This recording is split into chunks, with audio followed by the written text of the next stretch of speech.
Uno que se me pegue la lengua al paladar. Por fin embarcaron. Mis abuelos consiguieron vender sus escasos bienes en la campiña piamontesa, y llegaron al puerto de Génova para zarpar en el Giulio Cesare, con un pasaje de solo ida. Esperaron a que terminase la operación de embarque de los pasajeros de primera clase y a que tocase el turno de los de tercera, el suyo. En cuanto el buque llegó a mar abierto y las últimas luces del faro, la vieja linterna, desaparecieron en el horizonte, supieron que ya no volverían a ver nunca más Italia y que tendrían que empezar de nuevo su vida en el otro lado del mundo.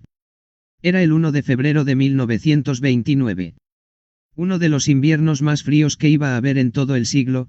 En Turín, el termómetro alcanzó los 15 grados bajo cero, y en otras partes del país descendió incluso hasta los 25 grados bajo cero. Fue lo que Federico Fellini llamaría en una de sus películas, el año de la Gran Nevada. Toda Europa quedó cubierta por una gruesa capa de nieve, desde los montes Urales hasta las costas del Mediterráneo. La propia cúpula de San Pedro quedó completamente blanca. Cuando, al cabo de las 2 semanas de navegación, después de haber hecho escala en Villefranche-sur-Mer, Barcelona, Río de Janeiro, Santos y Montevideo, el barco arribó por fin al puerto de Buenos Aires. Mi abuela Rosa, a pesar de que hacía un calor húmedo de casi 30 grados, seguía con el grueso abrigo con el que había salido de Italia. Como era entonces costumbre, lo había adornado con un cuello de piel de zorro y ahí, en un forro interno, entre la piel y la seda, había cosido todas sus posesiones, todas sus riquezas. Lo siguió llevando puesto, casi como si fuese un uniforme, incluso cuando desembarcaron, mientras se internaban en el país, remontando agonizantes el río Paraná 500 kilómetros más, hasta que llegaron a su meta. Solo entonces la luchadora, como luego la apodaron, decidió que podía bajar la guardia. En el puerto de llegada los 3 fueron inscritos como inmigrantes de ultramar. El abuelo Giovanni, que, tras ser campesino había conseguido abrir una cafetería-pastelería, figuró como comerciante, su esposa Rosa, como casera, ama de casa, y su hijo Mario, mi padre, que con gran satisfacción de sus padres había sacado el título de contable, como contador. Una multitud había compartido con ellos ese largo viaje de esperanza. Muchos millones irían desde Italia hacia la América a lo largo de un siglo, fundamentalmente hacia Estados Unidos, Brasil y Argentina. Hacia Buenos Aires fueron más de 200.000 solamente en los últimos 4 años anteriores a 1929. El recuerdo de terribles naufragios, como el del Mafalda, era una herida todavía fresca y en absoluto aislada desde finales del siglo anterior.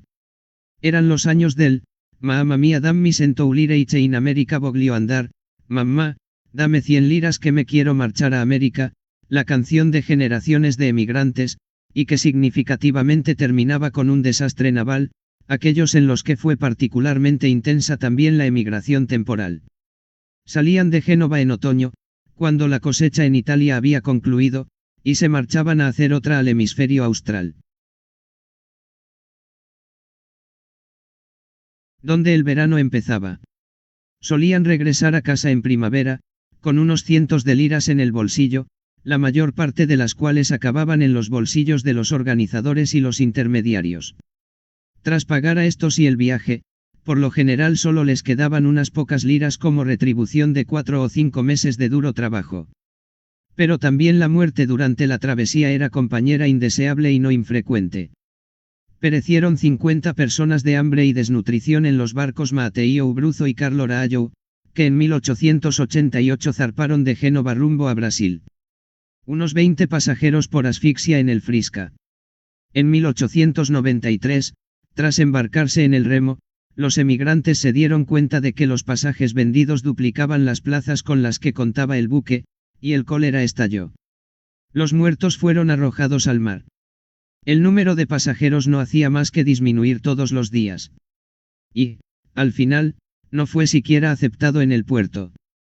Después se produjo el naufragio del Sirio, en el que 500 emigrantes italianos que iban a Buenos Aires perdieron la vida. En las canciones populares, tanto en las colinas de Piamonte como en las teclas de los acordeones de los barrios argentinos, la historia de esas tragedias se fusionaba y mezclaba, el Sirio se convertía en el Mafalda y viceversa, nuevas palabras se adaptaban a la misma música melancólica. Mondadori Portfolio el Sirio, el Frisca, el Mafalda, aquellas tragedias se fusionaban y mezclaban.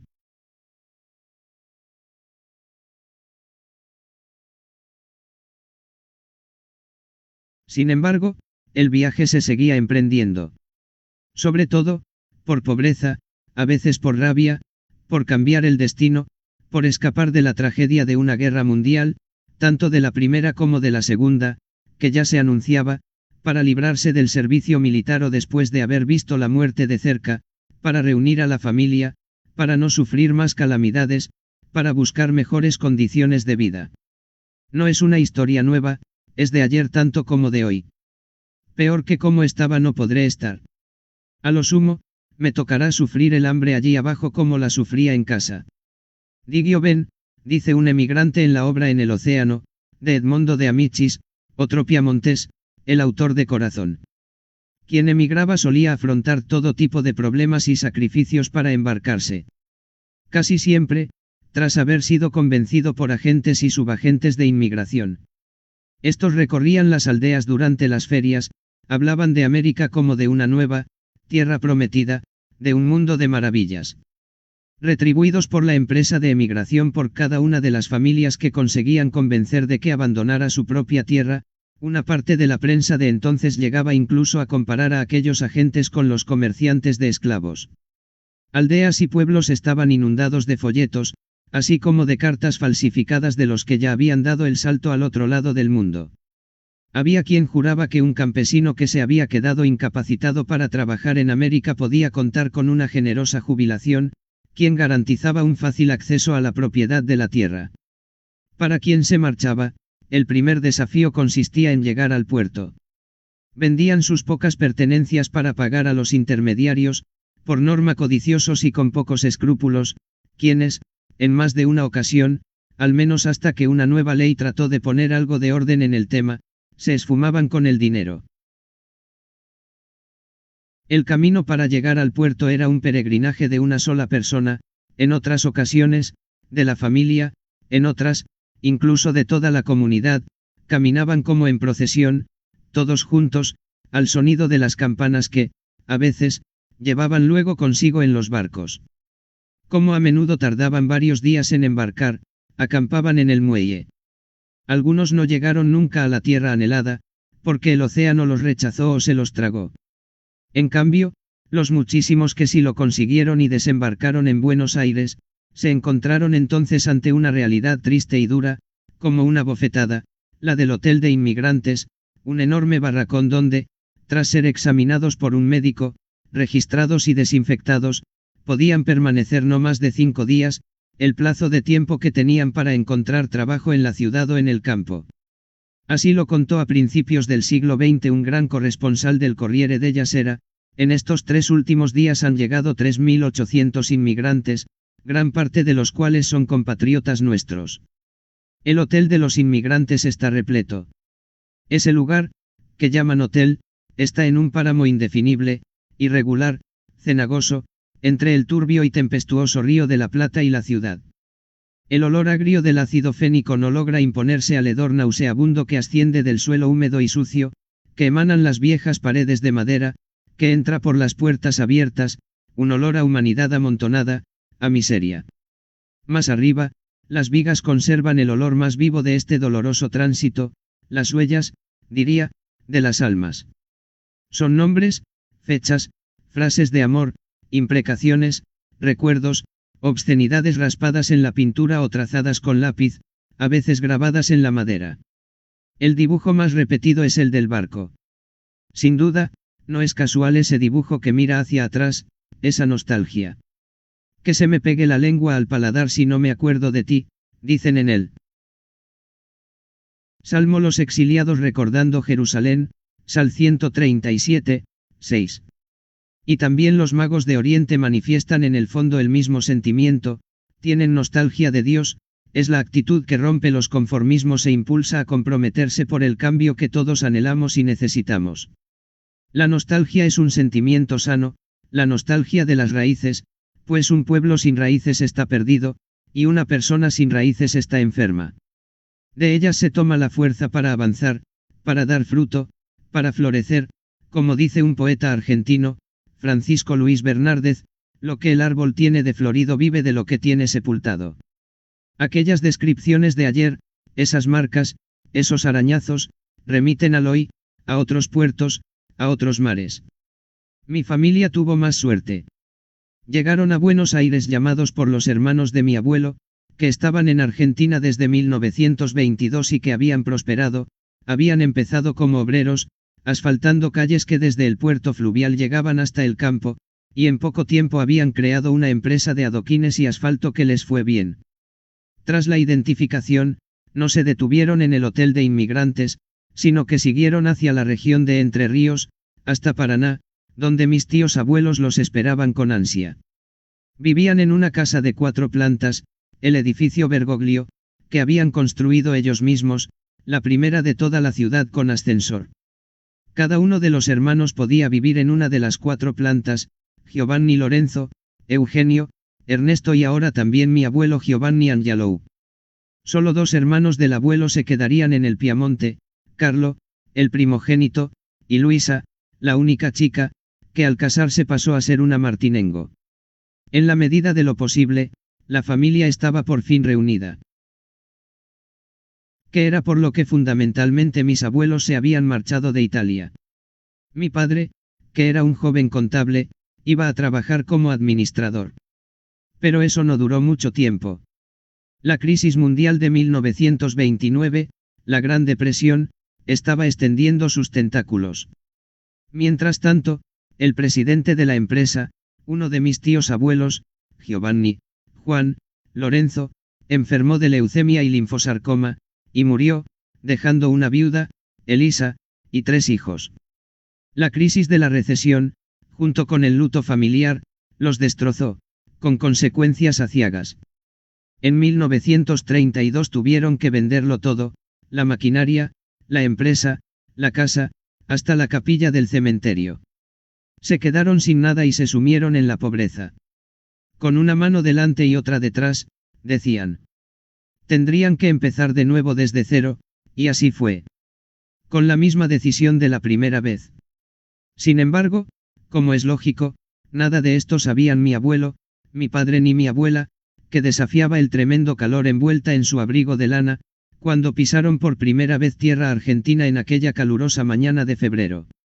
Como tampoco lo sabían los miles, los millones de mujeres y hombres que en esa misma ruta los precedieron ni los que irían después de ellos. Eran artesanos, leñadores, albañiles, mineros, enfermeros, herreros, carpinteros, zapateros, sastres, panaderos, mecánicos, cristaleros, pintores, cocineros, criados, heladeros, peluqueros, albañiles de canteras y de mármoles, comerciantes y contables, y una infinidad de campesinos y jornaleros. Llevaban consigo miseria, tragedias, heridas de su condición, pero también fuerza, valentía, perseverancia, fe. Y una multitud de talentos que, como en la parábola del Evangelio de Mateo, esperaban una oportunidad para poder dar sus frutos. Si se les brindaba, esa multitud desposeída podía hacer de todo en esa otra parte del mundo y, en efecto, en gran medida así fue. Gente libre y testaruda, rasa nostrana libera et testarda, como en un hermoso y desgarrador poema de Nino Costa, uno de los mayores poetas piamonteses de la época, que murió de tristeza por el asesinato de su hijo, joven partisano de 19 años, y que la abuela Rosa me hizo aprender de memoria siendo yo niño, en dialecto. O rubias de grano, llanuras argentinas, nunca oís pasar un aire monferrino o el estribillo de una canción de montaña, decían aquellos versos dedicados a los piamonteses que trabajaban fuera de Italia. A veces aquellos hombres y aquellas mujeres regresaban, y con el dinero que han ahorrado pueden comprar una casita o un trozo de tierra, y entonces crían a sus hijas. Otras, una fiebre o una enfermedad laboral los clava en una triste tumba, perdida en un camposanto extranjero. Un Camp San Foreste. También por eso, al cabo de muchos años, en mi primer viaje como pontífice fuera del Vaticano, creí que tenía que ir a Lampedusa, la minúscula isla del Mediterráneo que se ha convertido en puesto avanzado de esperanza y solidaridad, pero también en el símbolo de las contradicciones y de la tragedia de las migraciones y en el cementerio marino de muchas, de demasiadas muertes. Cuando pocas semanas antes conocí la noticia de un nuevo naufragio, pensé una y otra vez en ello, era como una espina en el corazón que causa sufrimiento. El viaje no estaba programado, pero tenía que ir.